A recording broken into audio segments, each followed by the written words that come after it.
Hello বন্ধুরা, আমি পূজা চলে এসেছি পূজা লাইফস্টাইলে আবার একটা নতুন ভিডিও নিয়ে। তো তোমরা সবাই কেমন আছো? আশা করি সবাই খুব ভালো আছো। আর আমি আজকে থেকে একটু বেশিই ভালো আছি, কারণ আজকে থেকে মনার স্কুল পুরোপুরি দমে শুরু হয়ে গেছে। শনিবার স্কুল হয়েছিল, তবে শনিবার যেহেতু হাফ ছুটি ছিল অতটা গায়ে মাখিনি। তবে সোমবার দিন থেকে এই যে স্কুলের একটা জার্নি শুরু হলো, ব্যাস আমার লাইফ আরও বেশি ব্যস্ত হয়ে গেল। কি বলবো তোমাদের, সকালবেলা উঠে আর চোখে নাকে মুখে কোনো কিছু দেখার উপায় নেই। তার মধ্যে স্কুলের গাড়িও কিন্তু এখন নেই, মানে এখন আমাদের দেয়া নেওয়া করতেই হবে। যেহেতু বছরের মাঝখানে স্কুল শুরু হলো, তাই গাড়িতে কিন্তু একটাও সিট খালি নেই। ওদিকে টোটো বাবাজিদেরও বহুত ঘ্যাম হয়েছে, নেবে না বুঝলে। যাই হোক, সেসব অন্য কথা, পরে অন্য একটা ভিডিও তোমাদের সাথে অবশ্যই শেয়ার করব।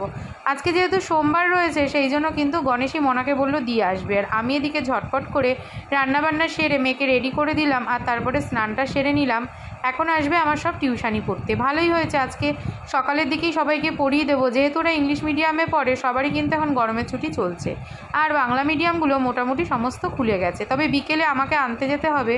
তাই দেখো, আমি কিন্তু একদম রেডি হয়ে নিয়েছি। তবে হ্যাঁ, একটা উপকার আজকে হয়েছে, সেটা হলো গণেশ আমাকে স্কুল অবধি ছেড়ে দিয়েছে। তারপর আসার পথে মনাকে নিয়ে আমাকে একাই ফিরতে হবে।